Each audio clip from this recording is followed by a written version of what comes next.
Perfect. Welcome, everyone.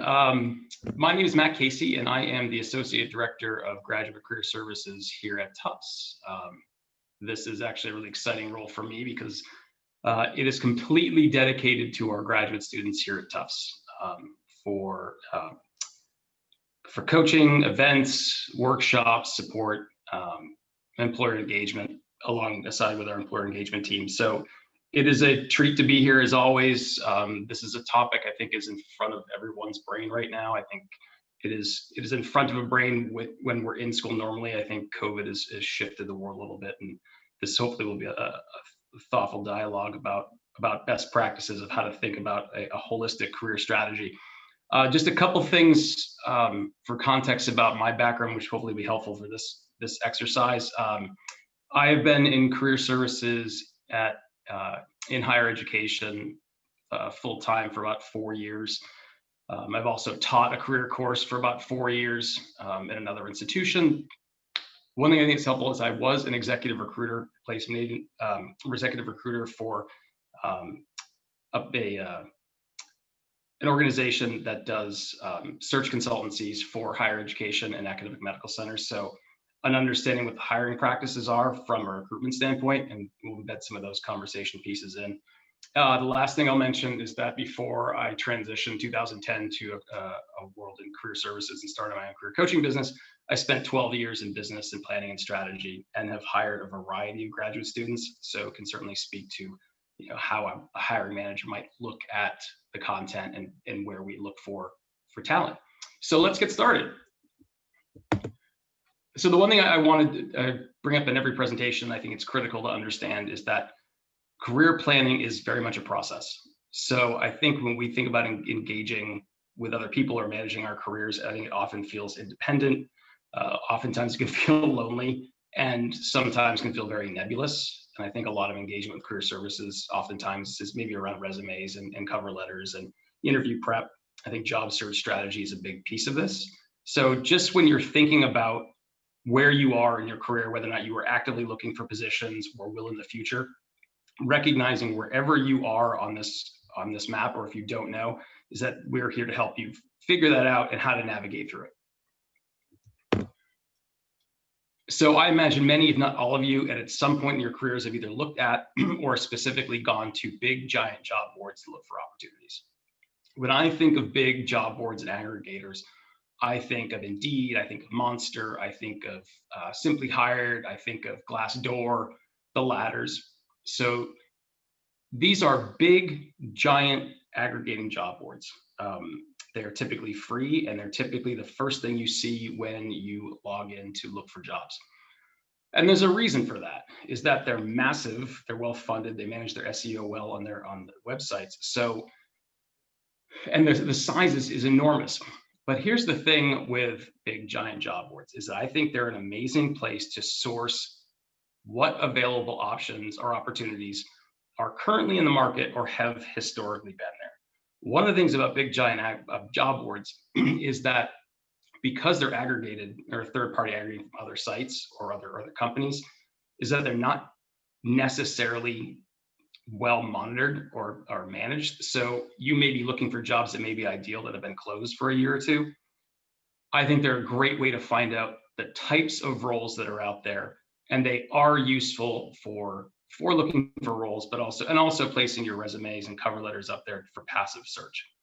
So I bring this up because in our experience, most professionals spend most of their time doing online job searches through large aggregated job boards. And we think that might be a limiting strategy for career planning. So we are, based on our numbers and what the marketplace is saying, is estimating about 20% of all jobs get to an aggregated job board that are currently available in the marketplace or in the world. So what that means is that most people are spending most of their time competing for 1 in 5 jobs. What we want to do from a career services standpoint is recognize that that is an option, but also to be thinking about where are the other 80%. And this is where the differentiation is. This is where a thoughtful, coordinated strategy is important. And this is very, very critical, is that your search strategy for a job or an internship or a fellowship or something else needs to be targeted. Is that because once you know what you're looking for and the types of organizations, industries you are interested in, it is easier to create a thoughtful, specific, strategic job and internship search plan. Because somebody who's looking for a creative director for ad agency, the mechanisms that hiring managers and recruiters are using to find those talented professionals is going to be different than a recruiter for a healthcare company. So what we're trying to think is that when you identify what you're looking for, you will have a coordinated effort with a variety of these things, maybe not all of them, but certainly some of them, that are acting, understanding how the hiring managers and recruiters are trying to find you. So how do we start thinking about where the other 80% is? So first one is targeted job boards. So we're thinking about big, giant aggregated job boards. They can be helpful. Targeted job boards are industry or market or sector specific places where people are promoting jobs and internships. So they are across disciplines, about industries, against options. But hiring managers and recruiters are definitely using targeted sites to source the candidates that they're looking for. And they're all over the place. And we've actually created a document that we'll be able to share after this presentation. It's an online job and internship opportunity search directory, which has a variety of these things. But when I'm saying and talking about targeted job boards, I'm thinking about how do we delineate topically. So for instance, this is in data science or data analytics or big data.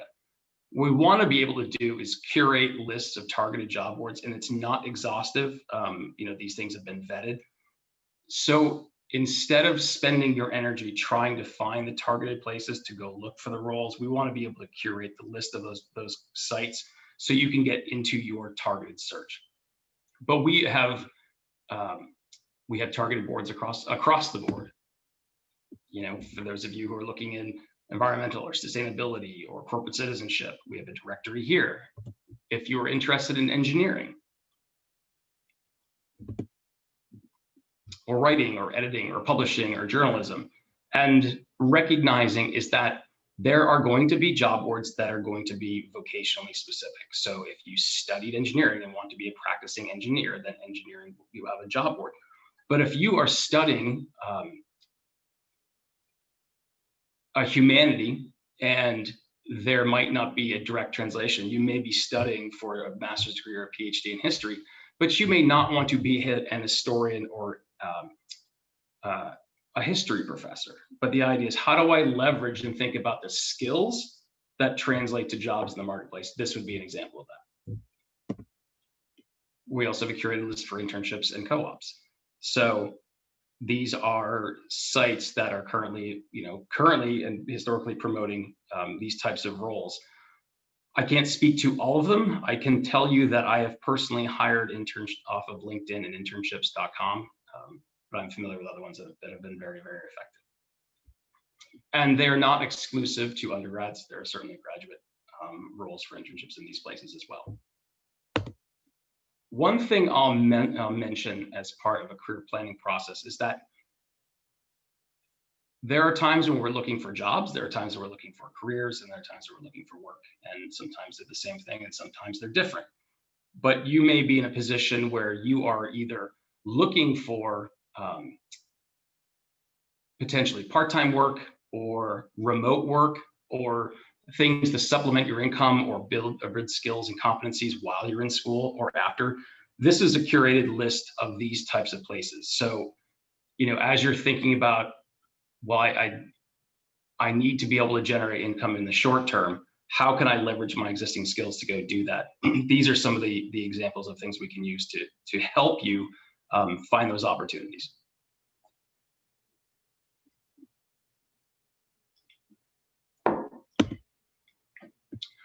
The next thing is our school career centers. We're going to be speaking to Tufts today, but a lot of the resources we'll be speaking to today are available. Certainly if any of you have your undergraduate alma maters, if they're different than Tufts, will have access. So the big job and internship and fellowship search resource that we have here is Handshake. And many of you on this call that I've met before have obviously used Handshake. Handshake is our career center and employer engagement platform for students and alumni. So it has a number of different features. It allows you to search for events. It allows you to set up appointments. But one of the things it does is have a very substantial job and internship board. What is nice about Handshake is that it is a platform where companies and organizations have to opt into our system to promote their opportunities. By that meaning they have to ask for permission to become a member and promote their jobs and create a company profile. So why that is interesting is that it's one less obstacle for finding roles, because the companies and organizations that are promoting their roles in this situation are looking for tough students. Now, Handshake is a national tool. It's used by hundreds, if not thousands, of universities and colleges across the US. So the jobs that are being promoted aren't necessarily exclusive to tough students, but it is an excellent tool for existing students and alumni to find opportunities. The one thing that's also nice is for international students who are seeking roles in the US, one of the things that Handshake allows employers to do is check off, if they choose to do this, whether or not they're willing to bring on OPT, or will sponsor or consider sponsoring students. So it is an optional thing for them to put into their profile, but it's one thing to search in Handshake where you can find companies that are saying, yes, we are interested in hiring. We're talking with international students. So there are currently about 8,500 jobs, about 3,300 internships, and about 400 fellowships as of about 2 hours ago in our Handshake platform. I mention that is that from a hiring perspective, when we think about looking for jobs and internships, I think a lot of us think about the academic calendar. So there's going to be big, robust searches for institutions expecting a lot of students to graduate in May, for instance. So they're going to be opening up their hiring push. But the reality of organizations and businesses and companies is that, yes, they're aware of when there's going to be a glut of students being available so they can hire them. But the reality is organizations don't function off an academic calendar for the most part. Usually organizations are functioning up, do we have the money? Do we have the bandwidth? And do we have a need that needs to be filled? And when do we need that filled? So organizations are hiring throughout the year. So this is just a quick snapshot. And this visualization that you're seeing is not the front end that you would see from as a student or alumni or an administrator here at Tufts. This is what we get to see in career services from the back end. It includes more information. So these are just data analysis jobs that are set to expire in the next few days. And you can see, there are a variety of roles that are open. They can tell you when they're starting and they're closing and the number of applicants. So what I can tell you is that it sometimes may feel like maybe a lot of people are applying for jobs. Handshake is an excellent tool in being thoughtful and targeted about applying for those roles. But the same thing goes with internships. And the idea is that only internships start in the winter or in the summer. But again, organizations that have a need are looking all the time. So it may be Handshake or the other internship sites you looked at, is that these are other organizations that are looking for talent now. So should that be of interest to you and that works into your schedule and your academic and professional calendar, recognizing is that you can search right now and find opportunities that would be available. Again, for international students, we are excited to have brought on a new resource. guess it came on at the end of the summer, called Interstride. Interstride is a resource for international students around information, guidance, visa status, and job searching in the US. And why it's different than other tools is that this organization has mined the databases of all H-1B sponsorship databases and curated a massive internal database that's sortable for students. So you can look at historical years of data, look at the number of companies, the companies that have hired, where they've hired, what they've hired for, what they've paid to do that, where the locations were. So it doesn't mean prior experience dictates that these companies are necessarily going to do the same thing in the future, but it is indicative of companies that have historically done this in the past and ones to think about. And as you're building, a career plan, is how do you start building networks with these organizations should they be interesting to you? So this would be, what a view would look like from the student perspective, where you can look, visa highlights, you can look for specific jobs in the US and internationally. There's teaching and webinars. So we find it to be a very, very thoughtful resource for students and Curia. We're very excited to be able to offer this to you, but there are job features within this. So next is company and organization websites. Not every organization has the means or the bandwidth or the interest in promoting opportunities outside of word of mouth or their own organization. And that is very critical, because it doesn't mean they don't have the resources or the money to do it. It just make sure that it's not where they're pushing their energy. But that is a very, very important aspect of career planning, is making sure that when you're thinking about your career, you're thinking about targets. And when I think about targets, I think about the roles of interest and the industries or the sectors of the markets that are interesting to. So for instance, if you wanted to, work in marketing for a biotech firm, Boston has hundreds, or actually Massachusetts has hundreds, probably if not thousands, of biotech, life sciences, and healthcare organizations. That's critical to know, because not all of them are promoting all of their things all over the place. So one of the things is making sure, how do you know who those organizations are and how do you find them? We can certainly help with the sort of market analysis and intelligence with that process. But for instance, let's say it's biotech or life sciences, healthcare. There's a resource called Mass Bio in Massachusetts, which is located in Kendall Square, which is an education, networking, and career support nonprofit here. But what it does have is has a directory of most, if not all, biotech, life sciences, and healthcare companies in the state. So it's a free sortable database to look for options.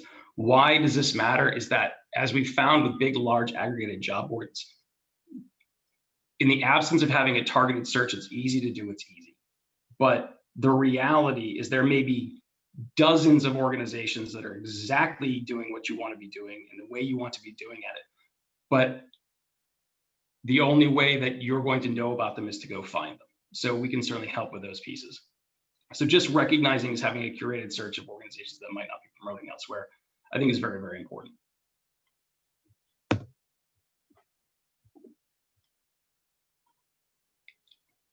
LinkedIn, an absolute critical aspect of career planning and management in a modern market. So why is it important? There's nearly 700 million users globally, nearly almost 200,000 in the US, 30 million companies, more than 20 million jobs and internships. It is also, and this is just speaking to jobs, but it's also a massive networking resource. And it is also the preferred resource for hiring managers and recruiters to source, evaluate, and hire talent. The most recent number that I've aggregated today was 95% of recruiters use it. I estimate it to be significantly higher, if not close to 100%. LinkedIn has become the social currency of the professional world to some degree in those facets. So making sure you have an up-to-date profile is critical. From a job search perspective, it is a great resource. The caveat that I will share is that it can be expensive to promote a job on LinkedIn for companies. Depending on the nature of the role, the level of the role, and how many roles are being promoted, it can be $200, $300, $400, $500+ per month per job to post on LinkedIn. So if you're using LinkedIn as your exclusive source for job and internship opportunities, it is likely you will miss other roles just in the very nature that not everyone uses that tool. But here's the thing. Recruiters and hiring managers are using it all the time to find talent. So they might not be posting the job, but they are most definitely either trying to find people that fit the types of roles they're looking for, or evaluate the ones that they already have. So I think it's very critical. So you can do, in this particular case, we're just looking at a market analyst job in Greater Boston, and this is actually current. So the idea is, one, to be able to set up a job, look at the jobs that are here. The other thing is depending on when I mean targets, I mean titles of jobs, typically. When you look for titles of jobs and sample titles of jobs, and this is very helpful to understand when you're thinking about job search strategy, is that making sure that you know the types of titles of the roles you're looking for. There are lots and lots and lots of jobs that have the exact same qualifications that are titled differently. You could be market analyst, marketing analyst, data analyst, market research analyst, strategic marketing manager. You could be big data analyst, etc. And I'm just using that as one framework, but the roles and responsibilities could be incredibly consistent. So just making sure you have a very thoughtful, clear, holistic view of what those roles look like. And the second thing is setting up job alerts, not only on LinkedIn, but another targeted and large job boards as well. And by setting up job alerts is setting up the parameters of the type of role that you're looking for, the job, the location, and in LinkedIn, in like a lot of different job boards, you can filter by a variety of different options. You can filter by salary that you're looking for. You can by the organizations, the locations, the industries, the type of work that you want to do. If you want to be an internship, or you want to work remotely, or you want to be you want jobs that are posted very, very recently. So you can customize your alerts. Why alerts are helpful is that the rate limiting factor for job and career planning is ourselves. Is that if it's just you doing the work by yourself all the time, you're limited by your own bandwidth and tools and research. This is a way to have technology complement your search and help you passively. So instead of spending, multiple hours a day looking at each board, looking for opportunities, which is, I would say, not very efficient, is setting up these types of alerts to send you them daily or weekly, so you know what's happening. We would much rather have you spending your time, we'll speak to it shortly, building relationships and connections and skills than spending it online in technologies, vigilantly searching for opportunities. And the other thing is helpful is that when with the job function, I think where LinkedIn becomes very, very helpful is not only can you search for the roles and the places, but you can also search for people who have similar roles. Now you can look for people who have similar roles with an institution, or just have similar roles to be able to talk to build networks, to have connections, to learn more about what people are doing. So it's not just the organization, it's being able to have a bridge into those organizations that can be very helpful in actually becoming an internally a candidate for a role. So incredibly powerful, an absolute have to have, I think, for career management in general, a very, very effective, useful tool for job search strategy, and also and also one for networking and development. So having this in your toolkit is very, very helpful.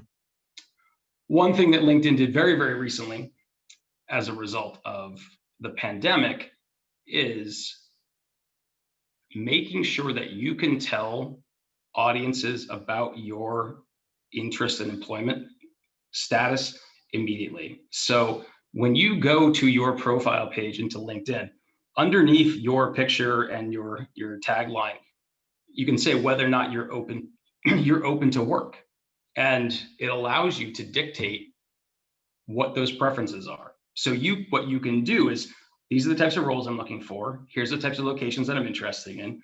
When you're available to start, the types of roles you're looking for, and who can see your availability. So it allows you to either, you don't have to do this, but I think it can be helpful. I think regardless, even if you love your job, I think being open to conversations about options is always a good idea. You can set it whether or not you just want recruiters to exclusively be able to access you, or you can make it you can make your open to work option available to everybody. And when that's done, if you open up to everybody, it actually, if you have a photo, which I highly recommend because you're about 20 times more likely to get your profile viewed with a picture, is it'll actually put a circle with an open to work around the headshot. Now, there are differing opinions of whether or not that is a red flag for organizations, saying that somebody's not looking, somebody's out of work or looking for a job, and they're putting it right in their profile. I would say, I think it depends on your current employability status and the current place of the market, the types of roles of the industries that you're interested in. I will say, as a blanket statement, I think it is better to have more people aware of your candidacy and your availability than fewer. If you have questions about this specifically, I think it's an individualized conversation, and we can certainly have that in a coaching session or discuss this later on this workshop today. So LinkedIn, very, very useful tool. Social media. So I don't think we think about it off the top that social media is for a job search strategy. And companies and organizations have been trying to leverage social media as a recruitment tool for a long time. Facebook has had at least 2 distinct job search platforms in the last decade, but they never took off. So there is the intent, but it's certainly being used. This just happens to be a research place where individuals are looking for companies and trying to understand them and trying to network, but companies are also trying to connect with individuals through social media. So following the types of companies that are interesting to you. So as you're searching for roles and you're interested in working for Bose, I think following their Twitter handle or following them on LinkedIn can be effective, because it's telling them that, if they're doing searches for you, which they likely will, if they're evaluating your candidacy, they'll see your, be able to see your interest. But on a lot of occasions, organizations are promoting jobs. So this is from this morning. Put in finance jobs Boston into Twitter today and just pulled up a snapshot of types of roles that are in there. Now, this doesn't mean it's what you're looking for. This doesn't mean it is, they are timely. It's just to make you aware of another source for options and ideas for job, for roles. So alumni networks and communities. I think networking and relationship management as an umbrella statement fits this well. I think for the purposes of this conversation, is how do we leverage some specific networks?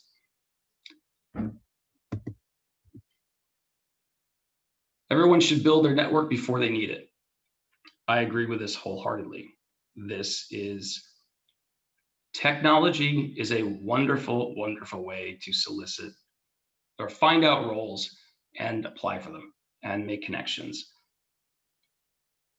You're 10 times more likely to secure a job or an internship through a relationship. So the idea is, I think, working with both is very thoughtful, and recognizing that this isn't something to delay. You don't have to have a master plan around networking and strategy and the relationships you want to build. What we want to be able to do when we think about it from a broader perspective is that we want our students and alumni to be discoverable. And when they're discoverable, it's easy to understand what value that they can create. So LinkedIn could be a way to do that, but building personal relationships, either one-on-one or in groups, so exposing your brand to the marketplace and why you're valuable is helpful, because people tend to promote other people to other people. And from a very pragmatic standpoint, there's a lot of organizations that pay referral bonuses. So the very nature of you having a relationship with somebody and them submitting your application or complementing your submission online with an email with their validation is often likely to get you a conversation in a lot of ways, but also a lot of people get paid to find the talent because it's expensive for companies to do it virtually and to do it online and do it with technology. It's easier to have, if it's crowdsourcing talent.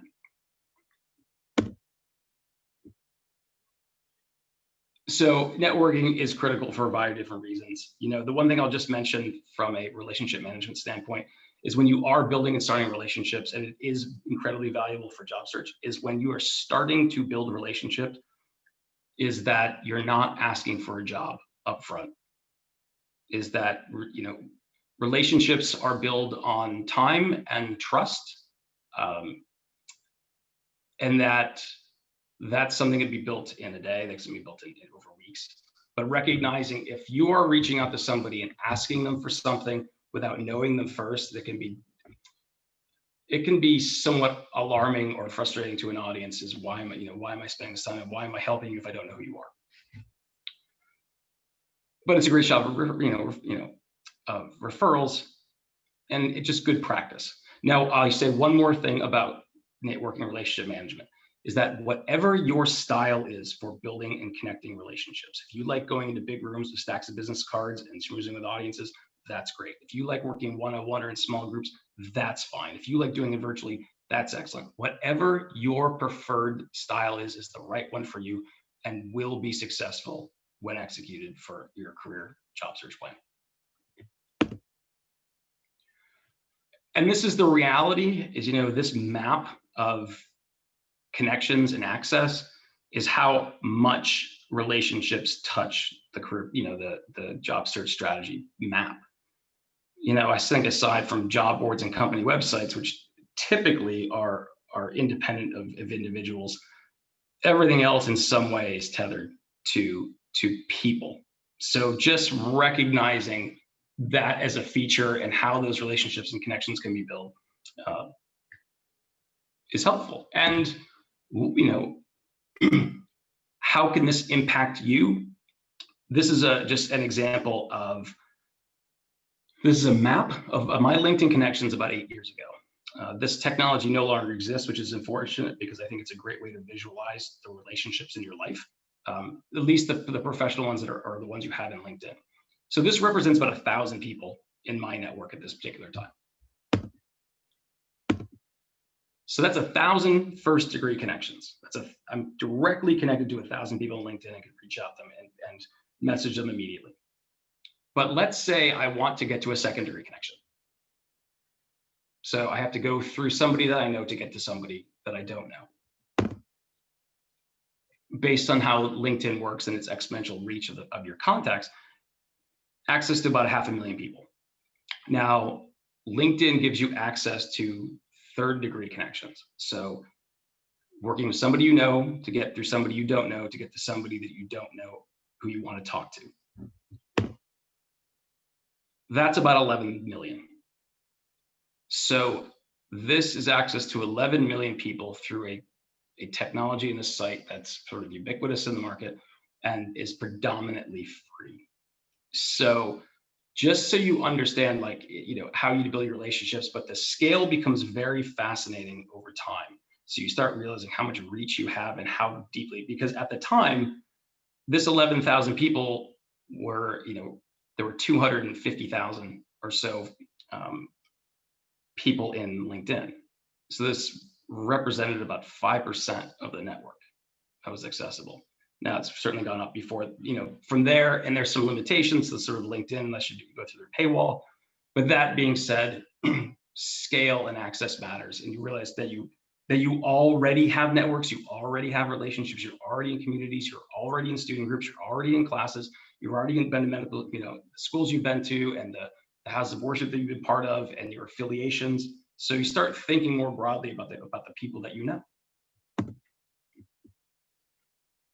Leveraging Tufts is a great way to start the process. So let's say, you know, you want to reach out and learn more about a position or reach out directly. Tufts has, through LinkedIn, you can look at Tufts and there's 70,000 plus alumni through that site. And you can search that directory by titles and years of graduation and where they lived and where they worked and what the titles of the jobs were. So I think this can be very helpful as, it's easier to network with people we know or people that have a common connection. This is a tool that allows you the access to connect with other folks easier, but it's not the only one.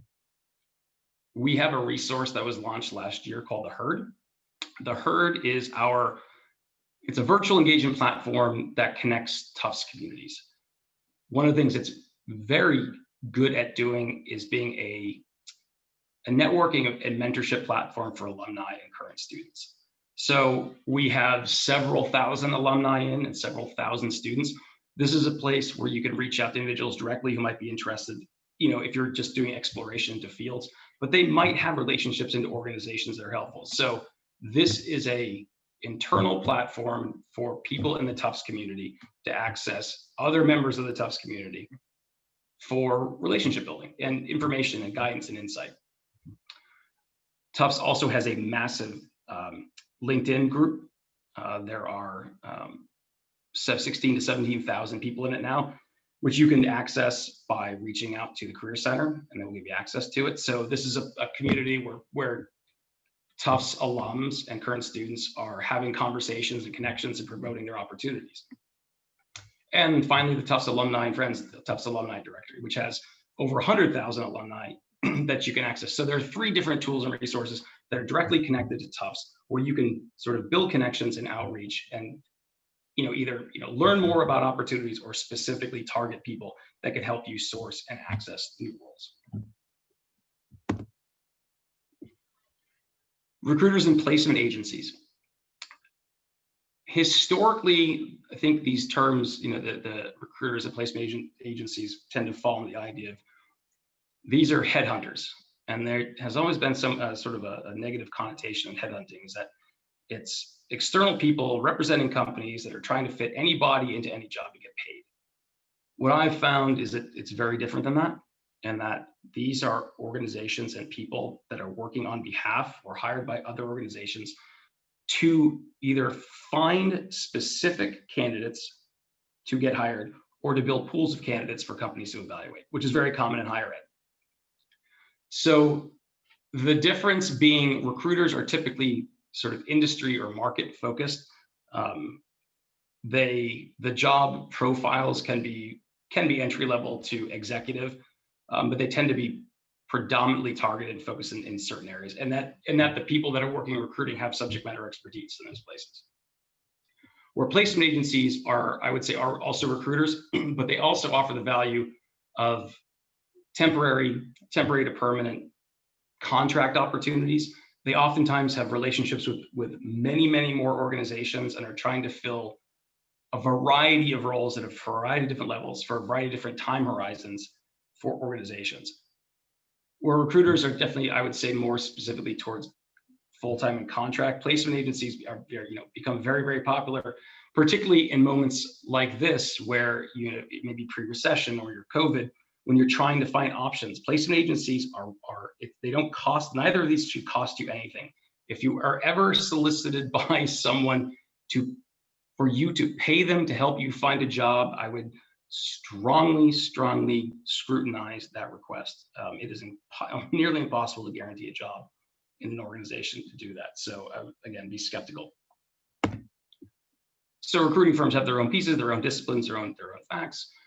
For placement agencies, there are a variety of them. And this is another one of sort of those targeted job boards or targeted resource boards, as these are examples of placement agencies and temporary staffing organizations that most of them have a global presence, national presence, but have offices and source talent in the Boston area. So, if you are trying to find a part-time job doing what you want to be doing or something different that you want to be doing, these are places. We will be featuring in the spring, probably early spring, is we're actually going to be hosting a panel of placement agencies and recruiters that we'll be actively promoting, so you can hear directly from recruiters and placement agencies and the recruiters about how they think about their practices and how they can support folks in normal conditions and in the current sort of strange, the current market that we're in right now.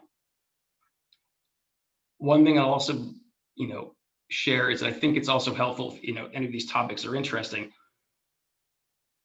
Resources like YouTube can be very, very helpful for this. So if you want to learn more about what these organizations do or what they're thinking, I imagine either on their own websites or promoting through, through video tools. A lot of these companies are going to be talking about their best practices and what they're doing right now on features like that, or they're talking about it in podcasts. So any opportunity you can hear from people that are trying to find talent, they're trying to find people to hire, they're talking about their current practices. That's a great thing to know, because if there might be something new you've learned or something that they've changed, so you can be, you can most effectively access them in those opportunities. We have an incredible employer relations team at Suffolk with amazing relationships regionally, nationally, globally, across all disciplines and areas. So we are constantly, as a career services team, talking to employers and talking to recruiters and placement agencies and hiring managers about how they're thinking about these things. So we do bring a lot of that subject matter expertise to bear when we're having our conversations and coaching meetings with individual students.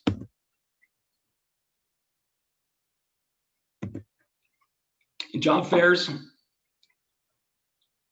not just exclusively to Tufts, but we've already had 3 so far, and I think we have 1 more coming up this semester, and then we'll have more in the spring.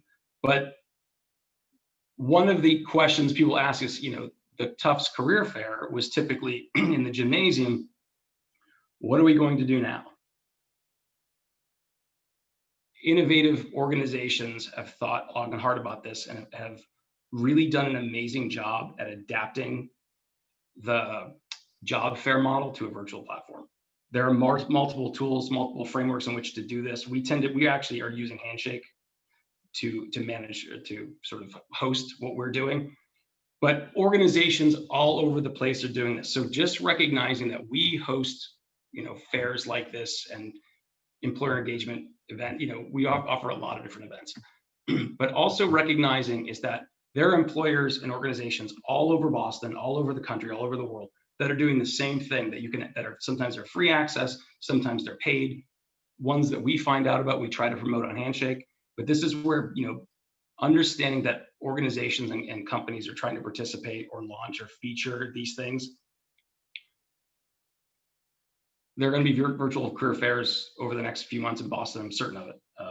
So be able to look at those places. So there are event-driven things that may be familiar to you that are working very well, and the platforms tend to be very conducive to having individual or group conversations with a captive audience.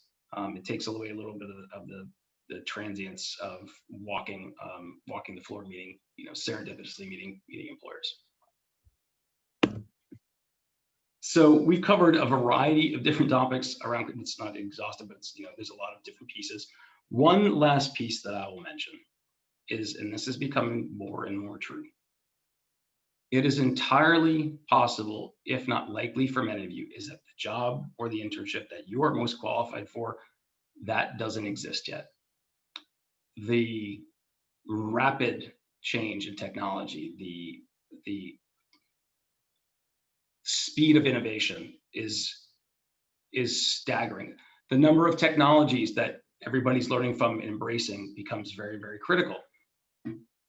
For example, working in strategic marketing and analysis years ago, the same work that would take a team of 4 to do in a day or 2 days or a week now can be done with one tool in about 15 minutes. So you're seeing jobs change, you're seeing the types of work being changes, you're seeing industries adapting right now in real time. So this is when you're thinking about job and internship search, is we want to make sure everybody is thinking not only, yes, it's important about your credentials and your degrees and your background, but we really want to help people to understand is that why are they valuable? Why do they think they're valuable? What is valuable to organizations or what they're trying to achieve, and why are you interesting, to them to go do those things?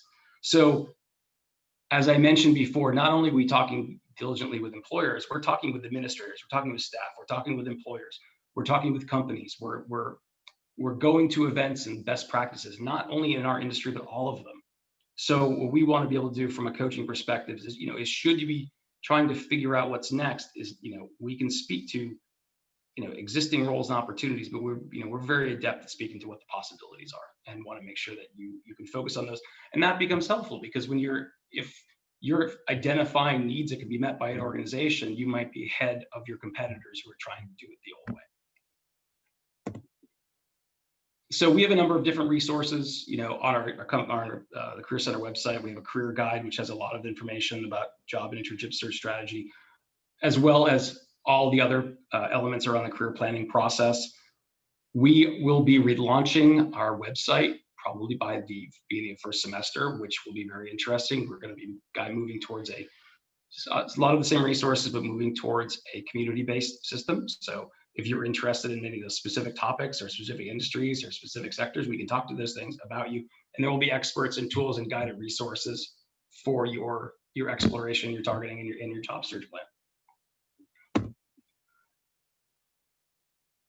In traditional times, we would be found in Dowling Hall on the 7th floor.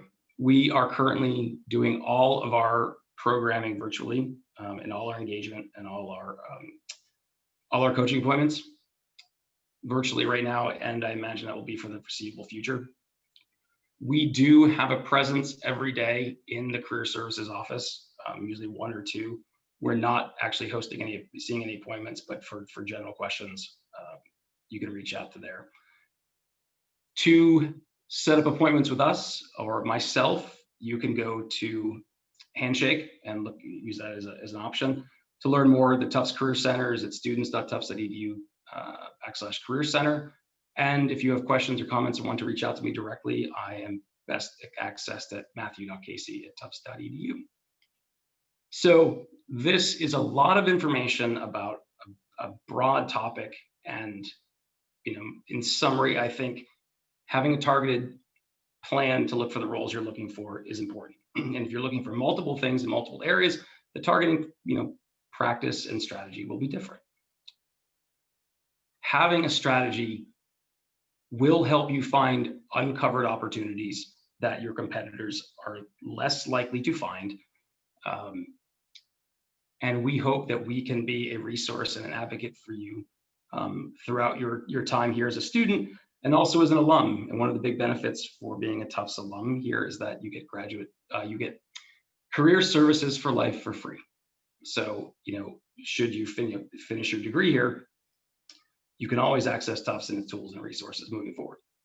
So I'm thanking everyone for their time, and I'm would gladly open this up to conversation and to questions. So thank you. Thanks, Matt. I have a question. Is it all right if I go ahead? Yes, please. Okay. So 2 things actually. One is I'm wondering if there's a resource that's a long list of questions to be prepared with in some of the networking conversations.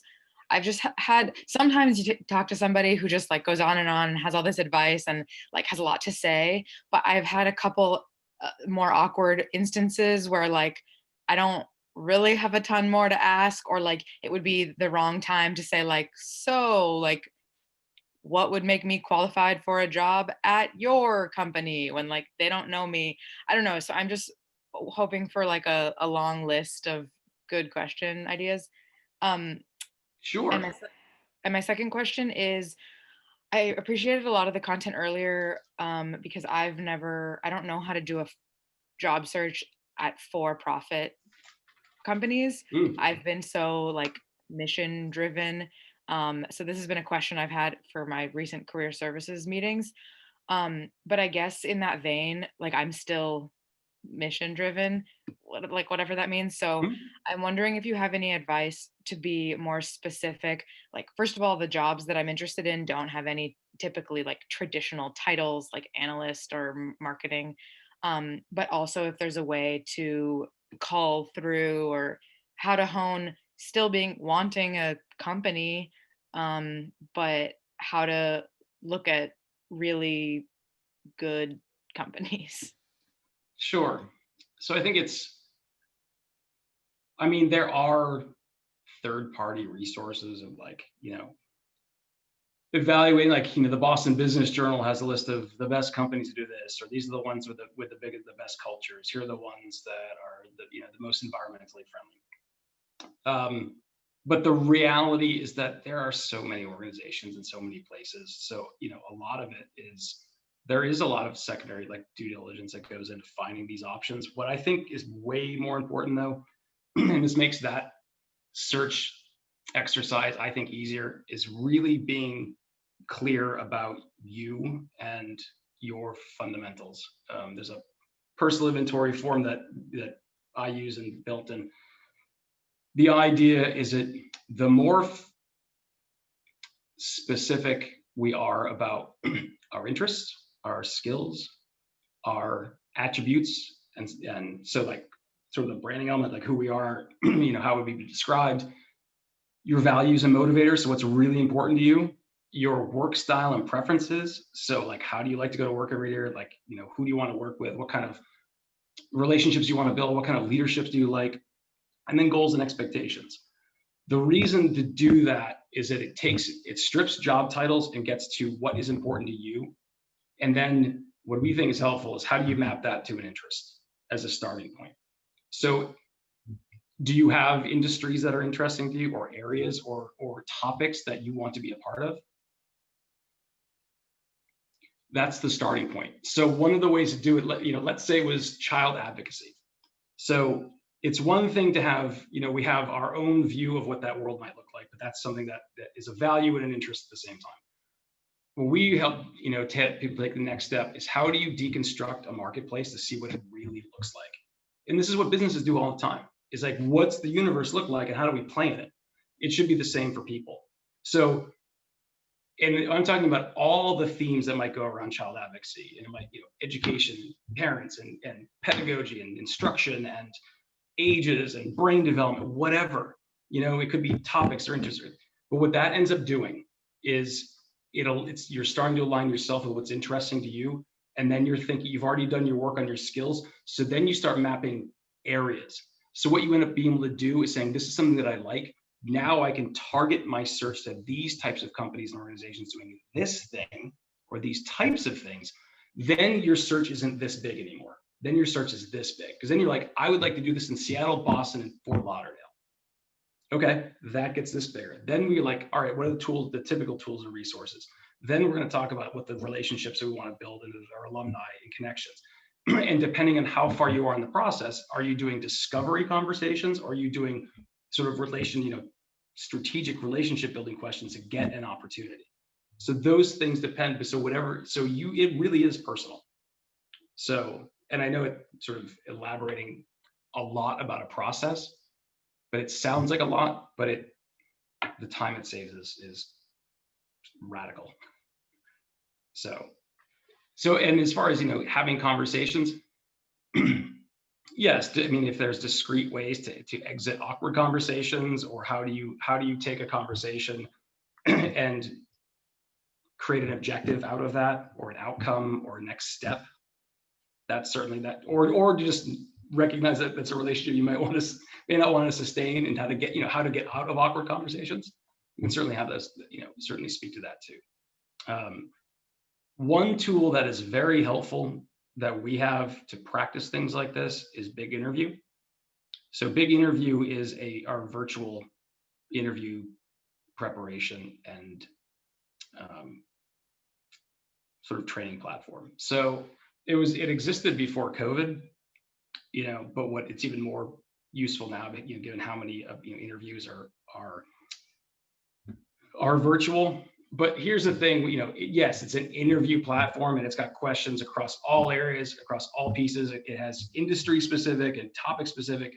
It's really a robust tool, but reality, it's how to answer different questions asked differently in different topics. And how do I practice that with a tool on my own time? And it's got an AI and machine learning background, so it actually gives you feedback.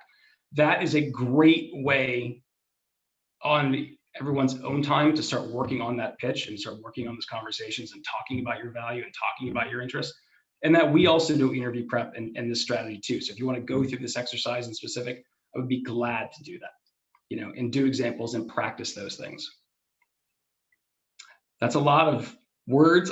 Was it helpful? Yeah, thanks. Of course.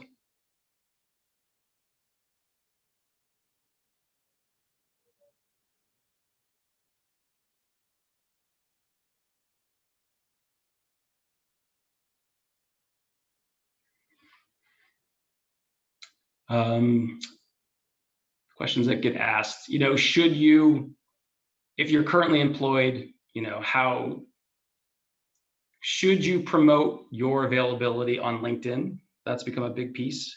The other thing is that, LinkedIn becomes a big tool.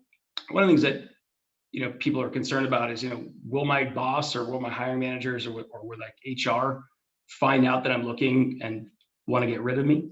And I don't think that's as much of an issue as it might have been in the past. But just recognizing is that there's a lot of customization you can do with privacy and a tool like that, and that's helpful to know. So you can set, if you change something on your LinkedIn profile, you can set it so nobody knows about it. You can, or you can decide who gets to know about it. You can decide who you get access to and connect to. You can decide how private you want your name to be. So there's a lot of tools to make sure, should you want to keep your search more confidential, you can do that. And that's just one tool. Matt, we have a question in the chat. Someone asks, is LinkedIn Premium practically useful? Great question. Yes, I do think it is. So depending on your timing and what your needs are. So a couple things. One, that Premium allows you to have access to third-degree connections. Two, it allows you to see them and access them. Two, it allows you to send more direct in-mails. So in-mail means you can email anybody on the platform for any reason. So you get 5 of those for free. You get 25 of them for LinkedIn Premium. The other thing that LinkedIn does with the premium version is it gives a lot of information about the actual, the role itself.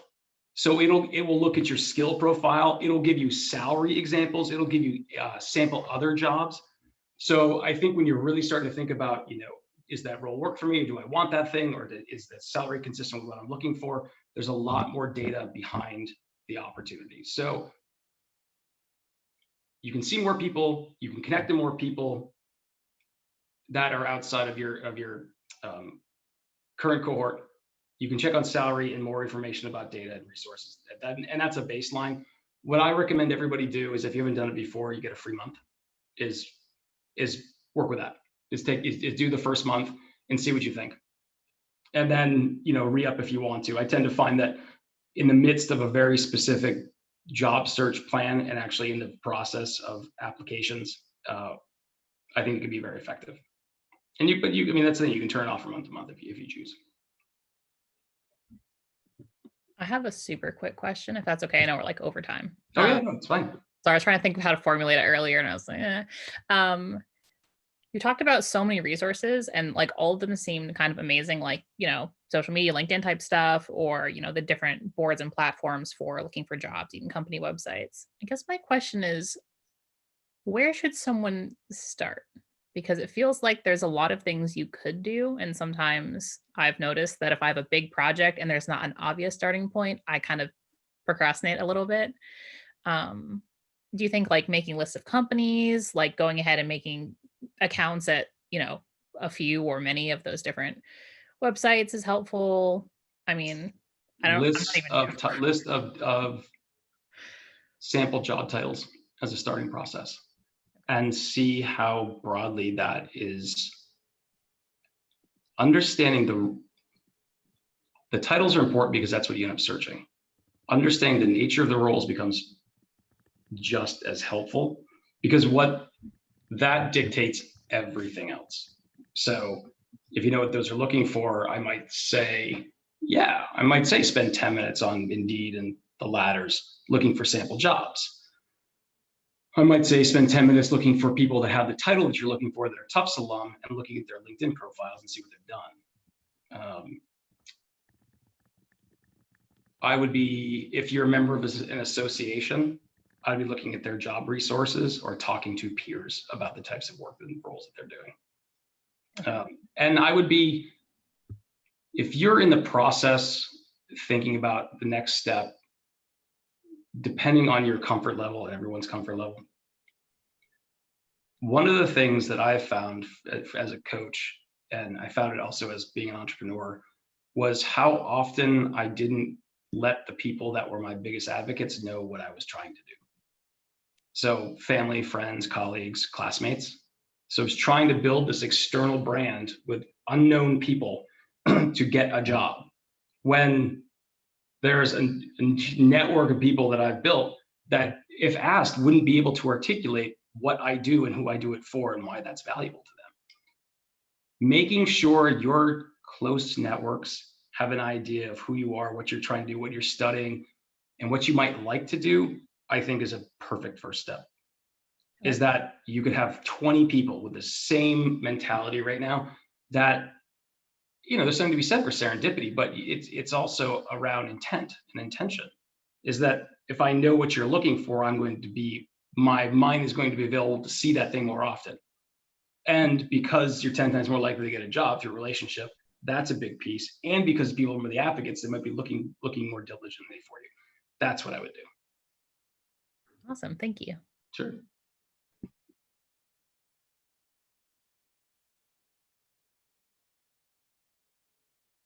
Perfect. Well, if there aren't any other questions, thank you so much, everyone, for having me. This is it's a big topic. It's a modern time. You know, it's covering a lot of information and best practices, you know, that's hopefully accessible to everybody. You're all going to have a customized search. This is what I love to do and why I'm here. So if I can be a resource for you, please use me. And I speak in classes and work with the graduate students doing counsel a lot and student organizations. So try to speak as often as possible. And a lot of those things are already uploaded into the Handshake. And feel free to set up an appointment through Handshake if you like. So thank you very, very much, everyone.